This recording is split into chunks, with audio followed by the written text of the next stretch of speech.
Are you going places or left behind without a travel companion? Listen to how you can travel more independently. Dr. Mary Travelbest will bring you the best tips and her travel mistakes so you can benefit. Welcome to Dr. Mary Travelbest's special edition Travel Independent Spectrum Level 4. I'm going to share my travel tips and guide you, sharing my missteps along the way. In this episode, the FAQ is, how do I prevent getting stranded when I'm on a road trip? The special episode is on Level 4, Challenging Travel, and that Level 4 is out of 5 total in the Travel Independent Spectrum. The lesson learned is not getting a second opinion for a car repair, and the tip is adding serendipity to your travel. So here's the FAQ. How do I prevent getting stranded when I'm solo traveling? So the answer is, if you're solo, then you are going to be alone. So get used to that and liking your own company. We've covered levels 1, 2, and 3 so far.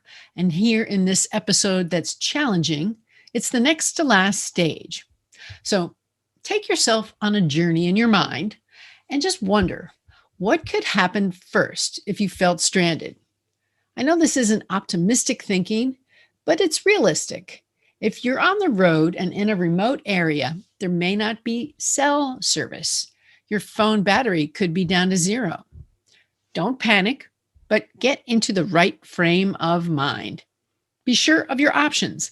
Perhaps you can solve the problem yourself. Perhaps there's someone nearby that you can ask for help. Perhaps you can wait it out. Remember, you do have choices. So if you're stranded, you must try to get help from somebody who's qualified, but make sure you're safe. You can see if there's a passing car, somebody who could call for help.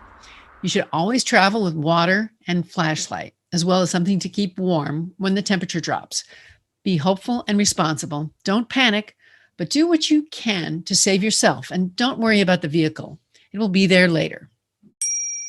Level 4 is challenging for the solo traveler. Level 4 means that I've done several independent trips already, but not in a foreign language country. For example, Australia, New Zealand, Ireland, UK, Spain, Mexico, or even Fiji. Level 4 is the second to last step in the independent travel spectrum. It will be the final level for most of those listening because it's a big step just getting here. If you travel to a foreign country, such as one of those I've mentioned, or even Germany, this would be level 4. Why is Germany on that list? Mostly because you can travel to Germany without speaking German. You can visit Germany, and most of the people there speak English as a second language. And all of these trips will require a passport, and some will also require a visa. If you have less than 6 months left on your passport, you should apply for a new one sooner than later. Level 4 is for the independent traveler who wants to explore new countries, but is not language proficient in that country. Like Germany, you may discover several European countries that don't require you to speak their language in order to travel independently. Level 4 is for the experienced traveler at a confident stage because you've already finessed the art of going places with your own itinerary, even if it's just for part of the trip. You've learned how to make travel mistakes and recover from them. We've all learned from our lessons, even though it's hard. So that's not something to complain about. During this training stage, let's just try not to make the same mistakes repeatedly. Level 4 will still take courage and some financial planning too, but maybe you can plan a shorter trip if you need to, because maybe just a few days ahead instead of weeks or even months planning, like you might be doing in the following level, which is peak level 5. We'll discuss that in a future episode. Level 4 could be a trip to Ireland, where you'll be driving on the left side of the road, but where most people speak English and have similar customs and heritage with other European and American countries. Gaelic is the traditional language, but most people speak English here. Finding your way around takes planning ahead of time in this level 4. You can count change and pay with the currency of the country just by doing the conversion in your head. Level 4 has these other characteristics. Number 1, they speak English here. At least many of the residents do. You'll be understood if you speak English. Maps are easy to read. You can identify the geographic and industrial landmarks. You'll figure out where to enjoy the sights and the people.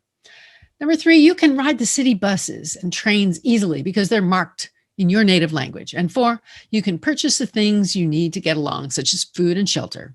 And number 5, you can connect your language translator app for when you do need it. Okay, let's talk about a lesson learned. Here's one on getting new brakes when all I needed was a battery. This was an expensive lesson and recent, so it still hurts. I started my car and was ready for a trip. Then my car told me that it wouldn't go, loud and clear. The one error message said, no brakes. So I called the dealership and told them the problem and had it towed there for inspection. The car had about 60,000 miles and was still under a 100,000-mile warranty. The dealer insisted that it needed a whole new brake system and the cost would be $3,000. I shopped around on several car dealer websites. I was unable to find any information on my issue. I negotiated for a $1,500 fee and agreed. They installed new brakes. A few months later, the same thing happened again. The dealership asked me to tow it in. Instead, I called a tow truck and they sold me the new battery and installed it. This lesson was that dealerships want to sell you things you don't need. Sorry to say, it was the battery all along. The dealership was wrong, but I'm not able to prove anything. This was a lesson learned. I should have had another professional opinion. Now for today's travel advice. Let's add some serendipity to your next trip. If you're a level 4 traveler, you've seen your share of airports and you know your way around a city. Try something new with each journey. It may be that you arrive in a different city, airline, routing, seat assignment, or even suitcase. Serendipity means the occurrence and development of events by chance in a happy or beneficial way. Try several new ideas out on each trip and see how you can adapt. You're keeping your neuroplasticity strong through the changes. Your brain is active and still problem solving on your trip.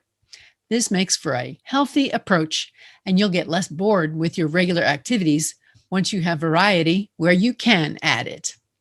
Today, I want to bring meaning to your travel. Thank you for sharing this edition of the world's first guide to independent travel with Dr. Mary Travel Best. If you want to know more, just search for me and you'll find me on the web. Helping women travel best is my goal. Please send me your travel questions so I can help you and help others too. I'll be looking for you to travel best. So go ahead, let me know what's on your bucket list. What's on your travel bucket list? Tell the doctor and her team of women who travel the world seeking the very best. Dr. Travel Best, that is.